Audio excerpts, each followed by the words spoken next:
할렐루야. 사랑의 교회 헌당을 앞둔 경축의 절기입니다.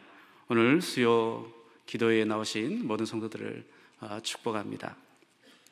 오늘 저는 요한복음 21장 18절에서 23절까지 말씀을 읽었지만 21장 전체의 내용을 가지고 함께 말씀을 나누고자 합니다. 요한복음 20장 마지막에 보면 30절 31절에 이렇게 기록되어 있습니다. 예수께서 이 책에 기록되지 아니한 다른 표적도 많이 행하였으나 오직 이것을 기록하면 너희로 예수께서 하나님의 아들 그리스도임을 믿게 하려 하며 또 너희로 믿고 그 아들을 힘입어 영생을 얻게 하려 함이라 라고 요한복음의 기록 이유를 설명해 놨습니다. 많지만 다 기록하지 않고 요만큼만 기록했다는 말입니다. 무슨 말입니까? 요만큼의 내용을 가지고도 예수님이 하나님의 아들 그리스도이심을 믿기에 부족하지 않다라는 것입니다. 그리고 그 이름을 힘입어서 우리가 생명을 얻기에 충분하다라는 것을 우리에게 이야기해 주는 것입니다. 그런데 21장에 와서 25절에 다시 한번 이렇게 기록됐습니다. 예수께서 행하신 일이 많으니 만일 낱낱이 기록된다면 이 세상이라도 이 기록된 책을 두기에 부족할 줄 아노라. 한 번 더 우리가 생각해 본다면 1장부터 20장까지의 그 내용을 20장 30절 31절에서 그렇게 이야기했다면 부활하신 예수님의 삶, 부활하신 예수님과 제자들의 그 모든 만남에 대한 이야기는 바로 21장에 기록되어 있는데요, 이 일 외에도 많다라고 말을 했는데 사도 요한은 그 많다라는 그 내용을 많이 기록하지 않고 어떻게 해요? 어느 날 새벽에 있었던 일, 그리고 아침 먹고 있었던 그 짧은 시간의 이야기를 우리에게 전해주고 있습니다. 많다고 했는데, 그것을 낱낱이 기록하면 세상에 둘 수 없을 만큼 많다고 했는데 짧은 새벽부터 아침까지의 시간만을 우리에게 기록해주고 있습니다. 무슨 말입니까? 부활하신 예수님, 그 기록만으로도 예수님과 부활하신 예수님과 그 제자들과의 모든 관계들을 충분히 설명해 주기에 부족하지 않다라는 것입니다. 그것만으로도 우리가 예수님을 알고 부활하신 예수님을 만나는데 충분하다라는 것을 전제해 주고 있습니다. 여러분, 이 부족하지 않은 이 스토리, 어쩌면 이 짧은 이 스토리를 우리의 것으로 경험되어질 때에 우리는 주님 앞에 영광의 삶을 돌리는 그 중심에 설 수 있으리라고 생각합니다. 첫째 말씀을 시작합니다. 첫 번째, 우리가 하나님의 영광을 돌리는 삶의 그 중심에 서려면요, 부활하신 주님을 만나야 합니다. 사랑하는 여러분, 여러분들은 부활하신 주님과 동행하십니까? 여러분, 부활하신 주님을 만나셨습니까? 21장 1절에 보면 예수께서 제자들에게 자기를 나타내셨다라고 이야기합니다. 예수님이 자신을 제자들에게 나타내셨다. 그리고 14절에는 이는 세 번째로 제자들에게 나타난 것이다 라고 이야기를 합니다. 그 나타냈던 이야기의 시작은 이러합니다. 베드로와 7명의 제자들이 갈릴리에서 고기를 잡으러 나갔습니다. 그날따라 아마 고기를 잡으러 가고 싶었는지 모르겠지만 고기를 잡으러 나갔어요. 그리고 저녁에 그물을 내리고, 아마 그물을 내리기 위해서는 햇불도 켰겠죠. 그물도 내리고 또 들어 올리고 내리고 들어 올리고 하면서 반복적인 수고를 밤새 했는데 한 마리도 잡지 못했습니다. 새벽이 되었습니다. 해변가에서 소리가 있죠. 고기를 좀 잡으셨나요? 아마 제자들은 고기 잡으러 따라오지 않았던 다른 제자가 해변에서 크게 자기들에게 말했다라고 생각했는지 모르겠습니다. 아니요, 한 마리도 못 잡았습니다. 그런데 뜻밖의 한 소리가 들리는 거죠.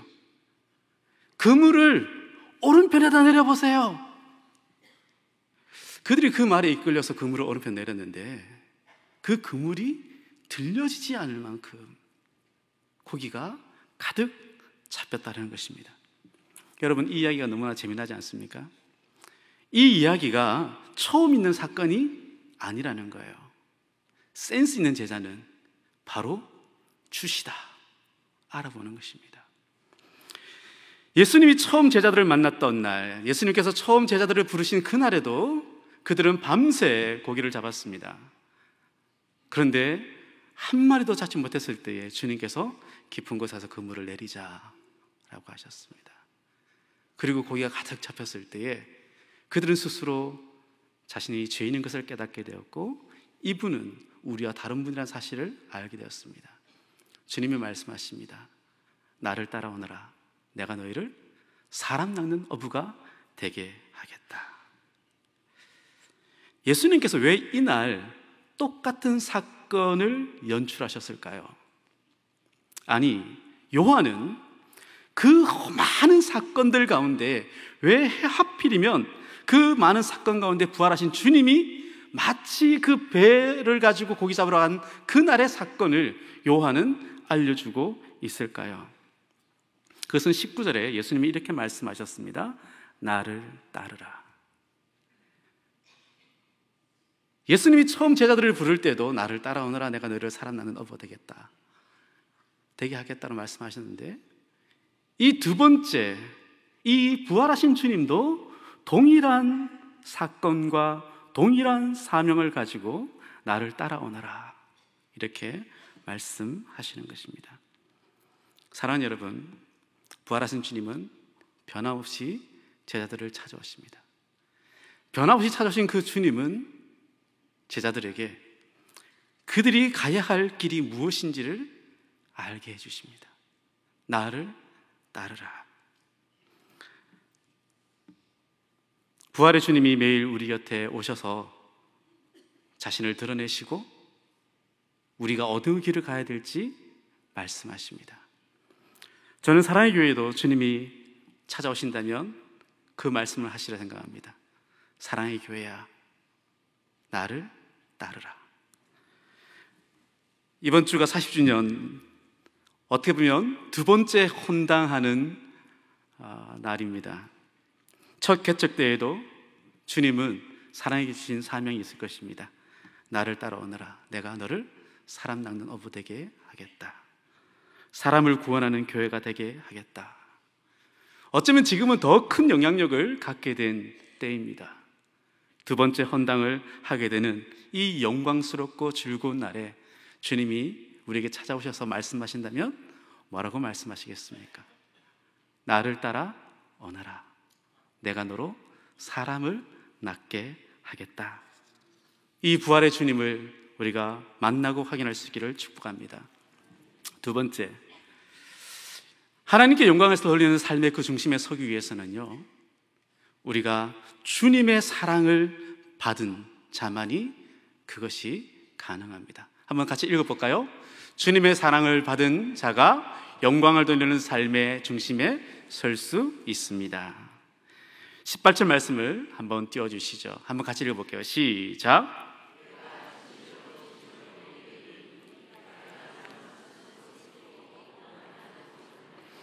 늙어서는 내 팔을 벌리리니 남이 내게 띠띠우고 원하지 아니하는 곳으로 데려가리라. 예수님께서 베드로에게 하신 말씀입니다. 그런데 요한 사도는 그 말씀 밑에 예수님이 말씀하신 이 말씀의 뜻을 해석을 붙여놨어요.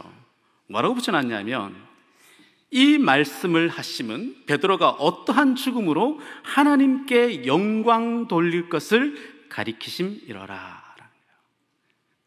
어떠한 죽음으로 하나님께 영광을 돌릴 것을 가리켰다라고 요한의 해석이 붙어 있습니다. 여러분, 물어보고 싶습니다. 요한 사도가 요 문구를 쓸 때, 요 문장을 쓸 때 사도 베드로가 살아 있었을까요? 죽었을까요?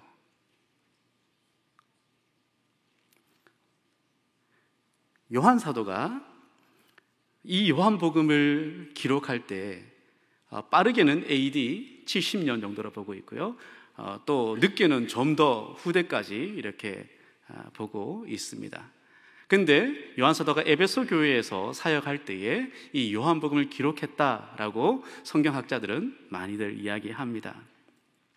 그러면 베드로가 언제 죽었는가? 교회사들은 네로 황제의 핍박이 아주 극심했을 때 AD 65년에서 66년 그 사이에 베드로 사도가 십자가에 거꾸로 매달려 죽었다라고 그렇게 기록을 하고 있습니다. 다시 말하면 요한 사도가 이것을 기록할 때에 이미 베드로의 죽음을 들었을 것입니다.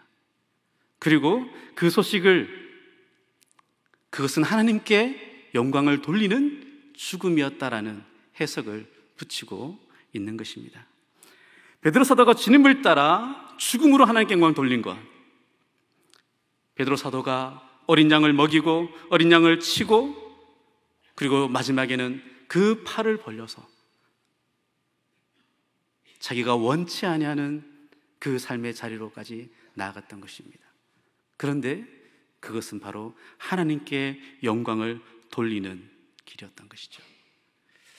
여러분, 베드로가 이러한 방법으로 하나님께 영광을 돌릴 수 있는 그 마음의 힘, 그 마음의 근원이 무엇이겠습니까? 저는 베드로는 예수님의 사랑을 크게 받고 확인했기 때문에 이 일이 가능했다라고 믿습니다. 예수님께서 오늘 제자들에게 오셨는데 특별히 베드로에게 내가 나를 사랑하느냐라는 질문을 3번 하십니다. 많은 성경학자들은 네가 나를 사랑하느냐라는 이 질문, 사랑의 확인이다라고 성경을 해석합니다. 저는 좀 새로운 해석을 하고 싶습니다. 이것은 사랑에 대한 확인이 아니고 예수님의 사랑 고백입니다. 베드로에게 너 나 사랑하니라고 말씀하는 것이 아니라 베드로야 내가 너를 사랑한다 라고 고백하는 고백이라는 것입니다. 어떤 성경학자들은 그래요. 예수님께서 베드로 네가 나를 아가페하냐? 아니요, 저는 당신을 필레오합니다. 그래 베드로 네가 나를 아가페하냐? 아니요, 나는 당신을 필레오합니다. 네가 나를 필레오하냐? 예, 나는 당신을 필레오합니다. 이렇게 뭔가 이렇게 성경을 그 탁구 선수들 핑퐁처럼 뭔가 이 사랑의 수준과 사랑의 깊이를 해석하려고 하는 노력들이 있는 것을 볼 수 있습니다. 과연 주님이 베드로하고 사랑의 깊이 놀이를 서로 하면서 너 얼만큼 나 사랑해? 아가페야? 아니 필레오인데요. 아가페야? 필레오인데요. 필레오는 진짜야? 예, 진짜입니다. 과연 예수님께서 정말 그 새벽에 찾아가셔서 베드로에게 그렇게 사랑을 확인하고 싶었을까요? 아닌 것이에요.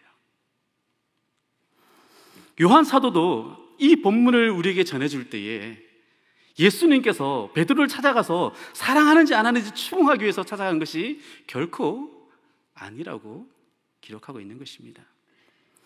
오늘 우리가 예수님의 사랑 고백이라는 그 실마리를 어디서 찾을 수 있습니까? 그것은 바로 예수님이 베드로를 부르시는 그 부름에서 알 수 있습니다. 어떻게 부르셨어요? 요한의 아들 시몬아, 요한의 아들 시몬아, 요한의 아들 시몬아. 예수님이요 계속적으로 물을 때마다 요한의 아들 시몬아, 요한의 아들 시몬아 이렇게 부릅니다. 이것은 사랑의 음성이에요. 여러분, 우리에게, 여러분들마다 다 이제 그런 기억이 있을 겁니다. 우리에게 이제 소중한 사람이 있잖아요. 소중한 사람. 예를 들어서 할머니가 여러분들 부를 때, 아기 때 부를 때 뭐라 불렀어요? 아유 사랑하는 똥강아지 이렇게 불렀죠. 똥강아지라 불렀는데 그것을 예수님 그 할머니가 나를 도그 베이비라고 불렀다라고 이렇게 해석하면 바른 해석이 아닌 것이죠. 예. 저는 대학교 다닐 때 제 별명이 하나 있었습니다. 저는 이름이 은규지만 은규라는 이름보다 더 많이 불렸던 이름이 은총입니다. 은총. 그래서 후배들이 부를 때 은총형, 은총오빠, 또 제 선배들은 은총아 이렇게 저를 불렀습니다. 멋있죠. 그런데 뭐 그것이 특별한 의미가 있는 것은 아닙니다. 원래는 은규 총무, 제가 대학부 총무였거든요. 은규 총무 뭐 그랬는데 이것이 은총아 이렇게 부르게 된 거예요. 그런데 그때 우리 그 대학부 지체들이 은규 총무가 아니다, 은혜로운 총무다, 이렇게 해석을 해줬어요. 그래가지고 그때부터 은총 그러면요 제 가슴이요 설레는 거예요.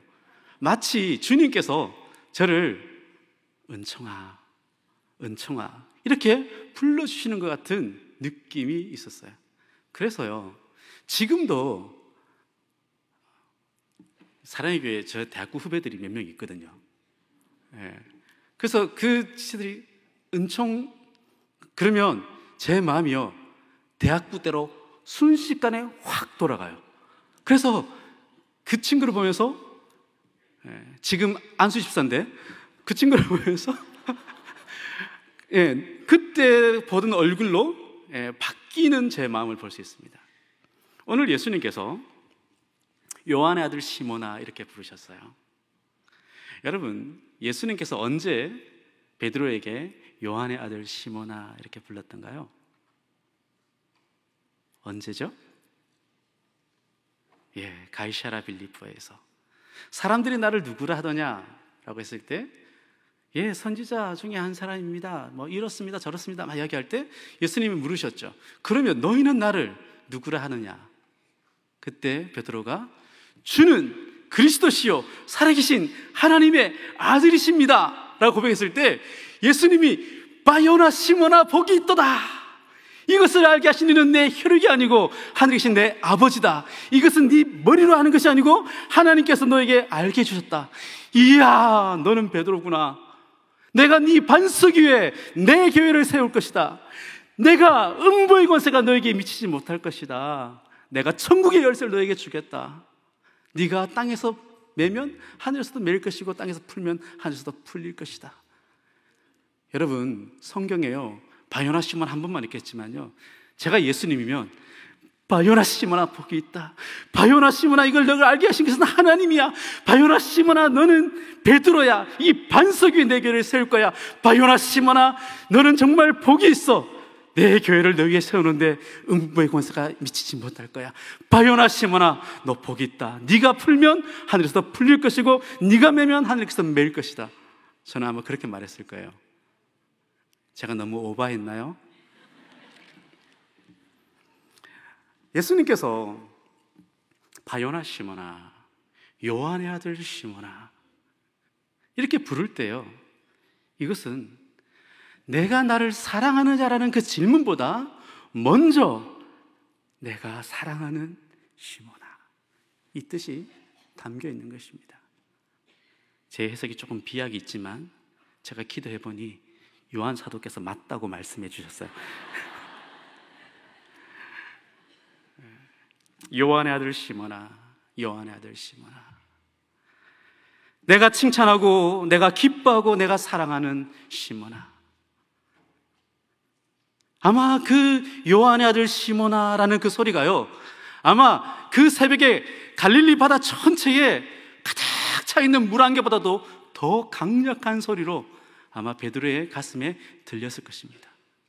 그래서 내가 나를 사랑하느냐라는 그 질문이요 무겁지 않은 거예요. 여러분, 사랑한다는 고백을 듣고 난 다음에 사랑 고백하는 게 쉬워요? 너 나 사랑해 안 사랑해? 이렇게 해가지고 사랑 고백하는 게 쉬워요?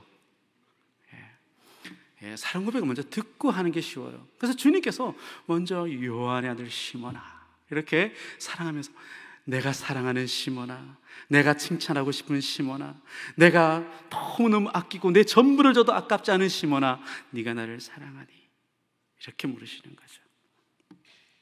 요한의 아들 시몬아 그 소리 들으면요 아마 베드로의 가슴이 설렜을 거예요. 40주년 되는 사랑의 교회를 향하여서 주님도 동일하게 불러주실 것입니다. 사랑의 교회야. 여러분, 사랑의 교회야 라는 소리를 들으면 설레세요? 아멘입니까? 아마 주님께서 사랑의 교회야 라고 부를 때는요, 거기에 40년의 추억과 40년의 경험과 40년의 수고와 40년의 땀이 다 서려 있는 거예요. 주님이 그걸 다 포함해서 부르는 거예요. 그래서 내가 사랑하는 사랑의 교회야, 내 생명을 주고 핏값을 줘도 아깝지 않은 사랑의 교회야, 네가 나를 사랑하느냐. 내가 칭찬하는 사랑의 교회야, 내가 너를 사랑한다. 주님의 그 사랑의 음성이 오늘 이 예배당 가득히 채워지기를 주의 이름으로 축복합니다. 사랑의 음성을 듣고 나면 거기에서 소명이 생기는 거예요. 주님이 우리를 사랑하신다는 그 고백을 듣고 나면 우리 안에 소명이 생겨요. 사명이 생기는 것입니다. 그래서 마치 사람의 생각으로는 결코 이룰 수 없는 놀라운 일들을 우리 삶에 열매 맺게 되는 것입니다. 그것이 실현되어지는 것들을 볼 수 있습니다. 때로는 죽음으로까지 영광을 돌릴 수 있는 것입니다. 어쩌면 사랑의 교회 건축 또한 이것이 우리가 사랑하지 않고서는 결코 도달할 수 없는 그러한 기적과 같은 일이라고 생각합니다. 세 번째 보여주시죠. 자, 한번 읽어보겠습니다. 시작. 주님을 향한 사랑의 고백을 가진 자가 영광을 돌리는 삶의 중심에 설 수 있습니다.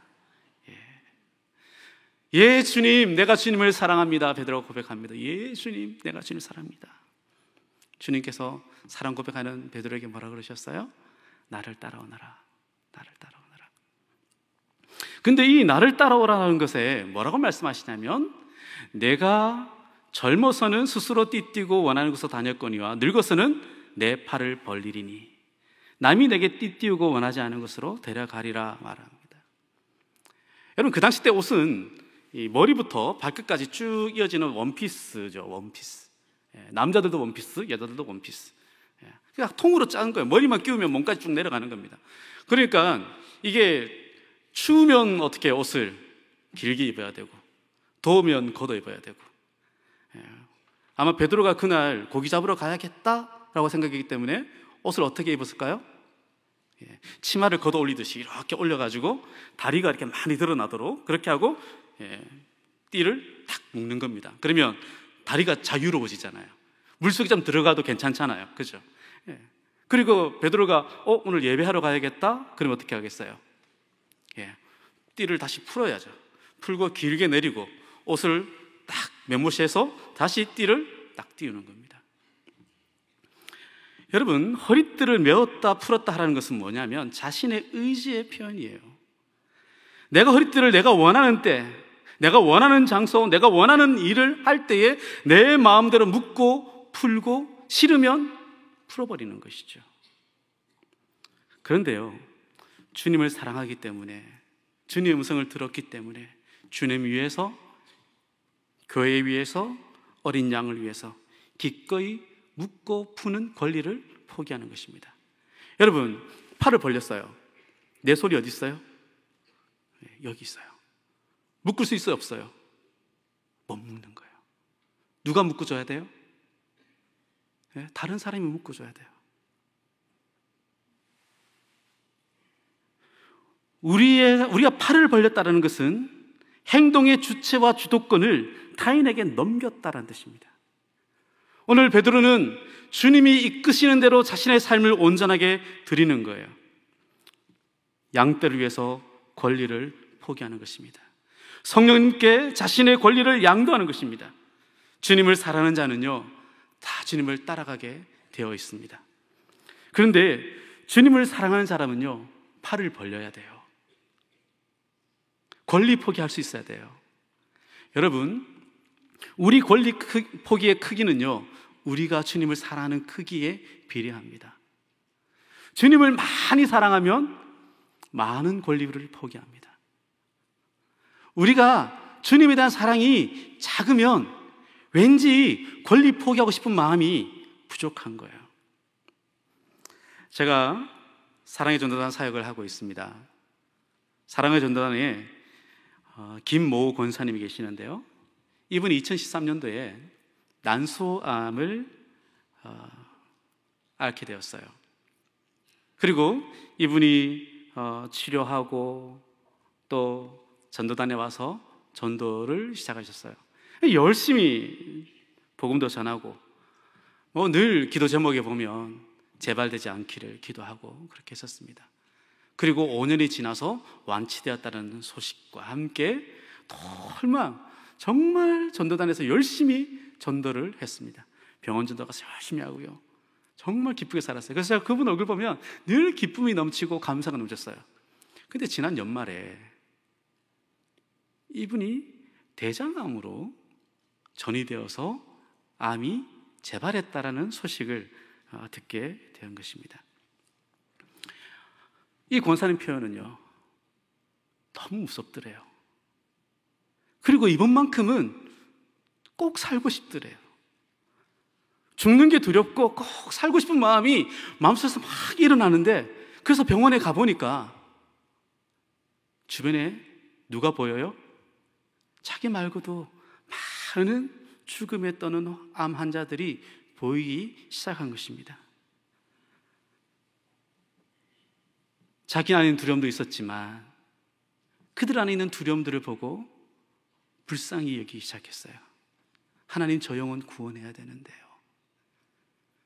이 권사님도요, 항암 치료하면서 머리 다 빠지고 살 다 빠지고 늘 모자 쓰고 다니고 가발 쓰고 다니고, 어떻게 보면 이분도 아프시기 때문에 그냥 좀 쉬고 좀 복음 좀 안전하고 나도 환자 노릇 좀 하고, 다른 사람이 좀 이렇게 아유 많이 아프시군요, 어떡해요, 막 이렇게 대접도 좀 받고 그러고 싶은 마음이 얼마나 많았겠어요.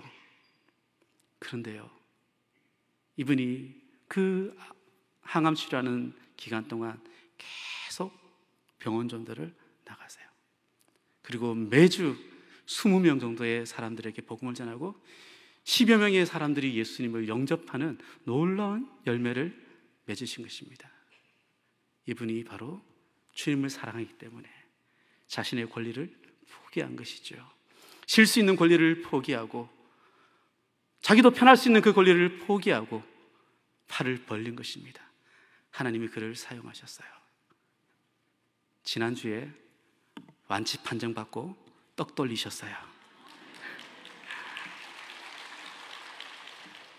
여러분, 사랑의 전도단으로 오십시오. 제가 100명을 만나면 100명의 이러한 스토리들을 말할 수 있습니다. 여러분, 태신자들을 위해서 계속 기도하고 계시죠? 태신자 이름 계속 부르게 하고 계시죠? 예. 여러분의 권리를 포기하고 그 시간 그 이름을 불러주시기를 주의 이름으로 축복합니다. 오늘 베드로 사도는 자기만 주님을 따라라 라고 했는지 약간 오해한 것 같아요, 그 말씀을. 그래서 자기가 딱 따르려고 하는데 순간 자기와 거의 비슷한 속도로 같이 일어나 주님을 따르는 제자들을 보기 시작한 거죠. 그리고 그 중에 한 사람인 요한을 주목했습니다. 그러면서 말합니다. 주님, 이 사람은 어떻게 되겠습니까? 그때 뭐라고 이야기합니까?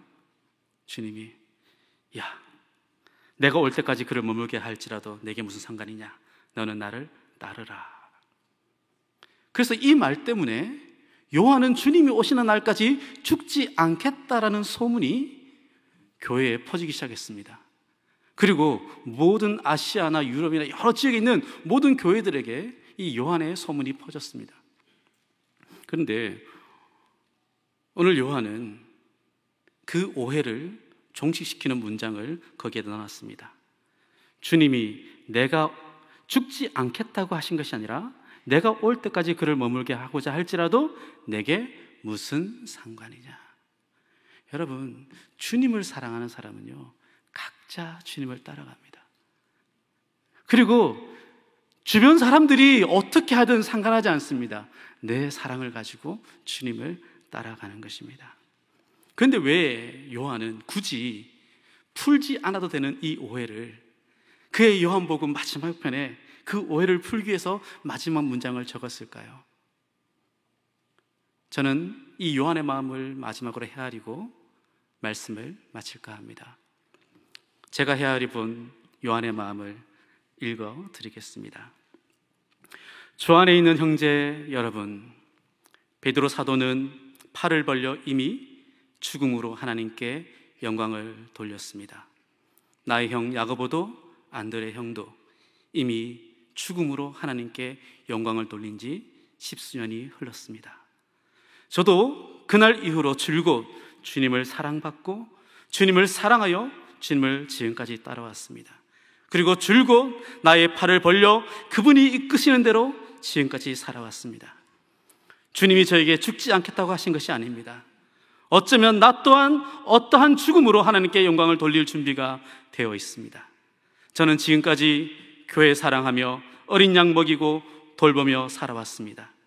저는 저의 일생으로 주님을 따르며 영광을 돌리는 삶을 살고 있습니다. 저나 여러분이나 모두 주님을 사랑하며 지금까지 온 것 아니겠습니까? 여러분들은 어떠한 모습으로 주님께 영광을 돌리며 주님을 따르고 있습니까? 여러분들의 남은 생애에 하나님께 영광을 돌리는 삶의 그 중심에 서기를 부탁드리겠습니다. 기도하겠습니다. 하나님 아버지, 오늘 부활하신 예수님을 만난 제자들의 삶을 들여다보며 이들의 삶이 우리의 삶이 되기를 주 앞에 간구합니다. 주님, 우리를 찾아와 주십시오. 삶의 빈배와 같고 때로는 두려움이 있는 그날에도 주님, 우리를 찾아오셔서 내가 무엇하는 사람인지, 내가 누구인지 우리의 정체성을 깨닫게 하여 주셔서 주님을 따라가는 삶에 헌신할 수 있도록 도와주시옵소서.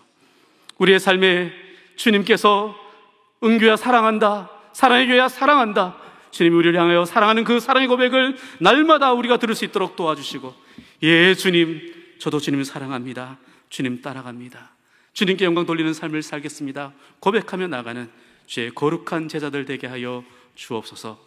주께 모든 영광 올려드리고 예수님의 이름으로 기도합니다. 아멘.